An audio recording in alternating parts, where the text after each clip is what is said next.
അപ്പൊ ക്രിസ്തുയേശു കാണിച്ചു തന്ന ആ ഒരു സ്നേഹം, അതാണ് ക്രിസ്ത്യാനിറ്റിയുടെ മാർഗം. അപ്പൊ ഇതാണ് ഇതിന്റെ വ്യത്യാസം. അല്ലാതെ മോശ ഒരു ദൈവത്തെ കാണിച്ചു, മുഹമ്മദ് മറ്റൊരു ദൈവത്തെ കാണിച്ചു. ദൈവത്തെ തിരിച്ചറിയുന്നത്, ദൈവത്തെ ഗ്രഹിച്ചറിയുന്നതിൽ വ്യത്യസ്തമായ രീതിയിലാണ് ഗ്രഹിച്ചറിഞ്ഞത്. അപ്പൊ അല്ലാഹു എന്ന് പറഞ്ഞു കഴിഞ്ഞാൽ നമുക്ക് ശത്രുപക്ഷത്തിരിക്കുന്ന വേറൊരു ദൈവമാണ്. അങ്ങനെ അറ്റ്ലീസ്റ്റ് ഒറിജിനൽ ക്രിസ്ത്യാനികളെ സംബന്ധിച്ച്, ഒറിജിനൽ ക്രിസ്ത്യാനികൾ എന്ന് വെച്ചാൽ ഓർത്തഡോക്സ് ക്രിസ്ത്യൻസ് ആണ്. That is Christian orthodoxy. കേരളത്തിൽ വന്നിട്ടുള്ള നമ്മുടെ പിതാക്കന്മാരുടെയൊക്കെ പേരുകൾ നമുക്കറിയാം.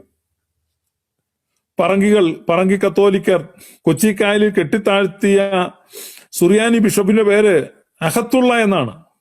അഹത്തുള്ള. കേരളത്തിൽ ആദ്യമായിട്ട് സുറിയാനി സഭയ്ക്ക് അടിസ്ഥാനം കുറിക്കാൻ വന്ന ബാവ തിരുമേനിയുടെ പേര് അബ്ദുൽ ജലീൽ ബാവ എന്നാണ്.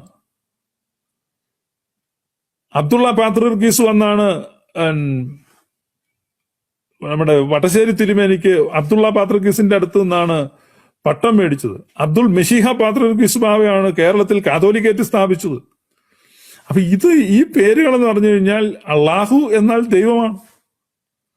അല്ലാതെ അതിന്റെ വാക്കുകൾ എടുത്ത് അത് വേറൊരു ദൈവമാണ്, അത് മറ്റൊരു ദൈവമാണ്. അവർ ദൈവത്തെ തിരിച്ചറിയുന്നതിൽ, ദൈവത്തെ ഗ്രഹിച്ചറിയുന്നതിൽ ഓരോരുത്തരും അവരുടെ നിലയ്ക്ക് തിരിച്ചറിഞ്ഞു എന്നുള്ള, അവരുടെ നിലയ്ക്ക് അവതരിപ്പിച്ചു എന്നുള്ളതാണ്.